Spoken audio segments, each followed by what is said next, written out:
Hi everyone, welcome back to day 28 of the Power Query Editor Challenge as the 30 days Power Query Editor Challenge. Yesterday we learned how to extract part of text like prefixes, suffixes, and also middle value. Today we will cover a very handy feature which is fill down and also fill up. This is perfect for cleaning raw dataset where category values or header are missing in some row. Before we go into Power Query Editor challenge, if this is your first time on this channel, kindly subscribe to my channel and also click the notification button to receive updates on all the tutorial that you will post every week. Now we are here. Let's go into Power Query Editor challenge. Now, why is query edit? Why is fill down and fill up? Why are they important? Fill down and fill up. Why are they needed? When you import your data set, so this is my data set now that I've imported. When you import your data, sometimes category label only appear once and the rows below are left blank, or even the upper rows are left blank. For example, in this region data now is but you can see that the name is listed once, but all rows on top are blanks, and the rows on top of this below the Europe, they are blank. On top of the North America, they are also blank. Asia, they are also blank. So Power Query can automatically fill those blankets so every rows add complete information.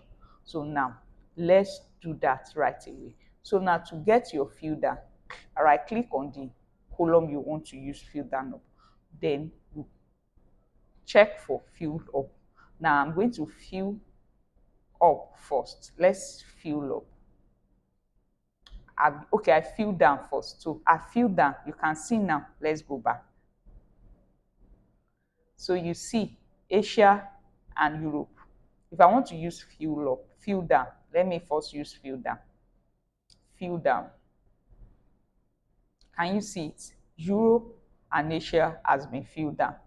Now let's use fill up. Again, right click, then up. You can see that the North America now has been filled up. You can see that they have been filled down and they have been filled up. So the practical uses cases is when you are cleaning surveys or report data where headers repeat only. So you are filling missing value in a group or subtotal group.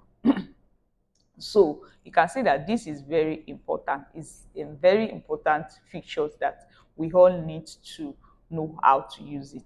So today we've covered why fill down and fill up are needed, how to apply them in Power Query Editor, and we've also shown a real world example where they are super useful. Now it's your turn to open the data set where some cells are blank and try using fill down or fill up to make sure your data is complete. Comment below. Have you ever worked with a data set where fill down save you a lot of manual typing? Don't forget to subscribe to this channel so that you won't miss tomorrow's challenge. Bye for now.